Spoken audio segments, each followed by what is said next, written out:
RS की interview के लिए बच्चों को क्या क्या करना पड़ता है। और दूसरा सवाल, बच्चों को जयपुर दिल्ली जाना चाहिए या नहीं। ओके, ऐसा है दोस्तों, आरएस की तैयारी के लिए आपको सबसे पहले न्यूज़पेपर को बहुत अच्छे तरीके से पढ़ना चाहिए। न्यूज़पेपर में जो एडिटोरियल है ना, उसको जरूर पढ़ो, क्योंकि राजस्थान पत्रिका हो चाहे भास्कर हो, उसका जो संपादकीय है वो समसामयिक मुद्दों पर आपका बहुत अच्छा दृष्टिकोण तैयार कर देता है। और साक्षात्कार बोर्ड जो है समसामयिक मुद्दों पर बहुत अच्छे सवाल पढ़ता है या पूछता है। इसलिए आपको क्या करना चाहिए, आपको साक्षात्कार के लिए जो करंट अफेयर्स है वो बहुत अच्छे तरीके से तैयार करने चाहिए, पहली बात।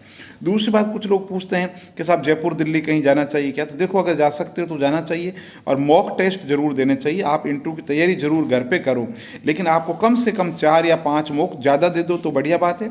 मॉक पहले तो दोस्तों के बीच में दो, और जब कॉन्फिडेंस आ जाए तो उसके बाद में किसी भी कोचिंग, जयपुर की कोचिंग है या दिल्ली की किसी भी कोचिंग जहाँ आपको लगे तो, और मेरी प्राथमिकता ये है कि आपको जयपुर के किसी कोचिंग से 4 या 5 मॉक जरूर देने चाहिए। दूसरी बात। तीसरी बात, कुछ लोग ये कहते हैं कि सर आरएस इंटरव्यू के लिए क्या ध्यान रखें, तो ध्यान रखें, मैं हमेशा कहता हूँ कॉन्फिडेंस बहुत ज़्यादा ज़रूरी है। दूसरी बात है, समसामयिक मुद्दों पर पकड़ बहुत अच्छी ज़रूरी है। न्यूज़पेपर पे अच्छी पकड़ रखो, और पिछले 4 महीनों में, 3 या 4 महीनों में अभी जो क्या घट रहा है उस पर बहुत अच्छी, राष्ट्रीय अंतर्राष्ट्रीय अर्थव्यवस्था के जितने भी मुद्दे हैं उन पर आपकी पकड़ बहुत ही अच्छे तरीके से होनी चाहिए। इसके अलावा आपका जो गृह जिला है उसको बहुत अच्छे तरीके से तैयार करो। गृह जिले की एक डायरी बना लो छोटी सी, 20 पेज के अंदर गृह जिला तैयार कर लो।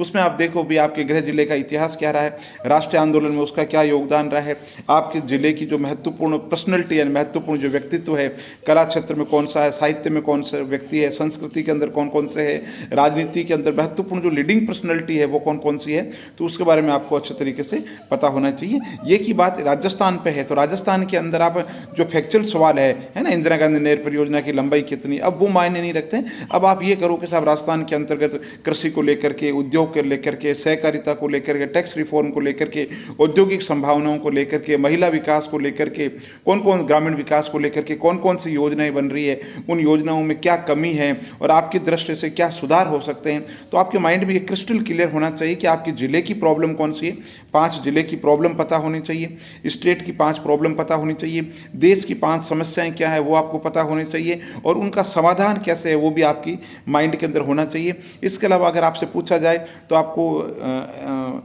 जैसे कहते हैं ना, ऑन द स्पॉट आना चाहिए कि आपके 5 महत्वपूर्ण व्यक्तित्व जिन्हें आप पसंद करते हैं तो उनके बारे में आपको पता होना चाहिए।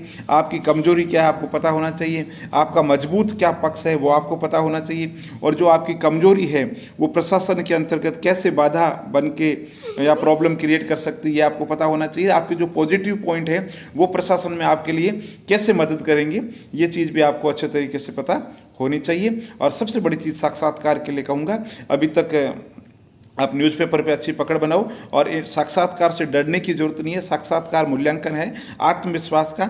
सवाल आते हैं, महत्वपूर्ण ये नहीं है, सवाल भले ही कम आते हैं लेकिन उनका जो प्रस्तुतिकरण है वो तरीके से होना चाहिए, ये महत्वपूर्ण है। तो आराध्या सिंह, क्या कहना है इंटरव्यू के लिए बच्चों को?